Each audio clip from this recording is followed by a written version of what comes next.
벌써 새해가 됐네요. 여러분 모두 새해 복 많이 받으십시오. 영상 바로 시작하겠습니다.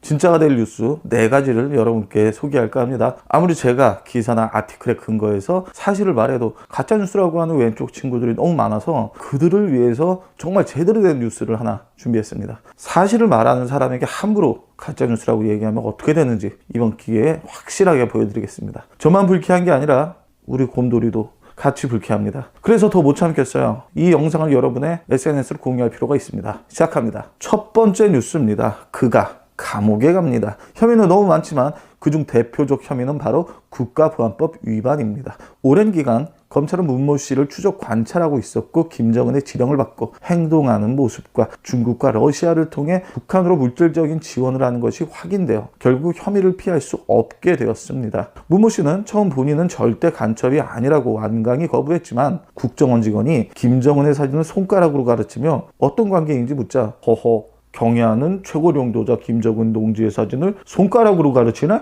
그저 그거이 당치도 않는 일이야? 라는 말을 통해 본인의 사상을 드러내고 말았습니다. 따라서 검찰의 수사는 탄력을 받았고 결국 자택 수사는 물론 허무하게 끝날지 모르는 사건에 대비해 부엉이 바위에 가이드라인까지 쳐놓는 철저함까지 보였습니다. 궁지에 몰리자 김정숙 여사는 고향으로 가기에 브로커를 통해 몰래 탈북을 시도했지만 가명을 노린 림종석, 르리나견, 류수민, 박원숙 농우의 신고로 인해 결국 덜미가 잡혔다고 합니다. 이 소식을 들은 문다이 씨는 태국에서 급히 비행기를 타고 내려오려 했지만 태국의 국왕 마하와치라 롱코는 자국의 법으로 다스리겠다는 엄포를 하며 전 세계 최악의 교도소로 꼽힌다는 태국 반쿠안 형무소로 보냈다고 합니다. 3개월만 생존해 있어도 기적으로 불린다는 그 반쿠안 형무소에서 잘 버티시길 기대합니다. 검찰의 수사가 마지막으로 달리고 있을 때쯤 참을성이 부족한 문준용은 역시 또 SNS에 이런 글을 남깁니다. 우리 가족은 무죄다. 차라리 검찰은 나를 잡아가라 하는데 그래서 정말 잡혔습니다. 검찰은 문준용을 찾기 위해 사방에 노력을 했지만 찾을 수 없어 난항을 겪고 있었는데 마침 SNS에 이런 글을 올리는 바람에 수월한 검거를 할 수 있었다고 합니다. 역시 준용이에게는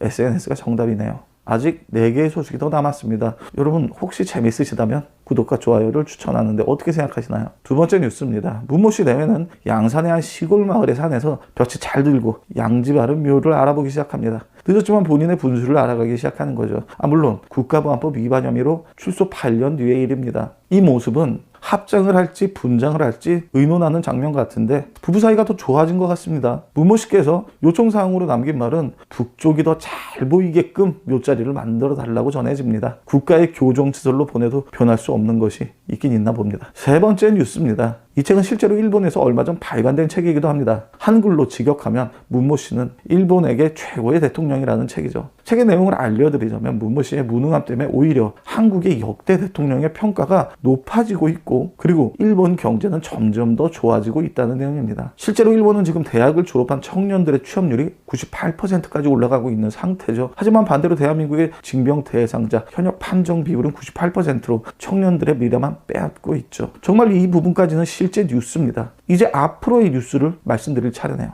나라를 난세의 위기로 만들고 간첩 행위를 일삼은 문모 씨가 그렇게 교도소를 들어가게 된 이유, 다음 정권의 대통령은 그가 쌓은 똥을 치우기 위해 험난한 고생을 합니다. 이에 왼쪽 사람들은 현재의 대통령의 무능함을 탓하며 과거문에서 문모 씨의 석방을 요구하는 집회를 열기에 이르죠. 초기 좌시하고 있던 정부는 규모가 점점 커짐에 따라 그들에게 인도적인 제안을 합니다. 문모 씨의 혐의는 분명하기 때문에 우리가 그의 임기 동안 이 정부를 참았던 것처럼 그도 교도소에서 그만큼의 형기를 참아야 한다. 대신 광화문에 모인 모든 분들에게 인도적으로 월북할 수 있도록 나라에서 도움을 드리겠다. 지원자분들에 한해 안전한 북송을 도와드리겠다. 정부의 이런 제안 이후 굉장히 이상현상이 일어났습니다. 광화문은 다시 역사의 제 역할을 시작했고요. 그리고 현대의 문화로서 외국인에게도 많은 관광의 역할을 하게 됐습니다.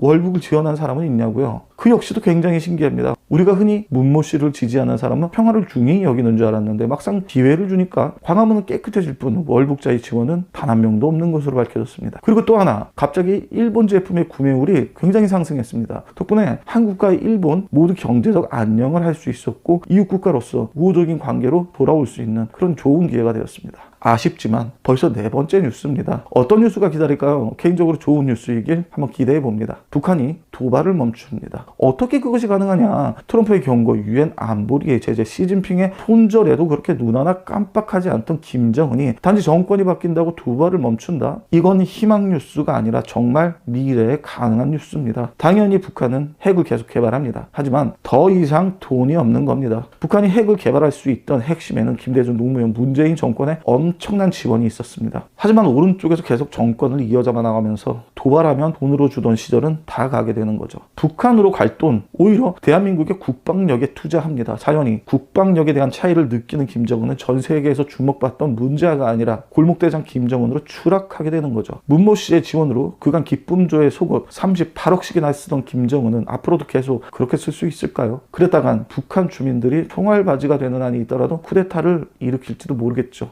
그럼 그냥 저희는 파전에 막걸리 한잔 하면서 겨보면 됩니다. 정은이도 아주 좋은 안주가 되겠네요. 자, 기대로 가득한 뉴스, 그리고 미래에 있을 만한 뉴스를 전해드렸습니다. 어떤 소식이 가능하고 어떤 소식이 불가능할지 정말 지켜봐야 할 테지만 확실한 것은 하나 있습니다. 오른쪽에서 한 번만 정권을 잡아서는 절대 안 됩니다. 3번, 4번 꾸준히 잡아야 대한민국이 얼마나 강하고 얼마나 튼튼한 나라인지 북한뿐 아니라 전 세계에 보여줄 수 있다고 생각합니다. 문모 씨, 이게 다 당신 때문입니다. 교도소 들어가시면 제가 편지 한 장 써드리겠습니다.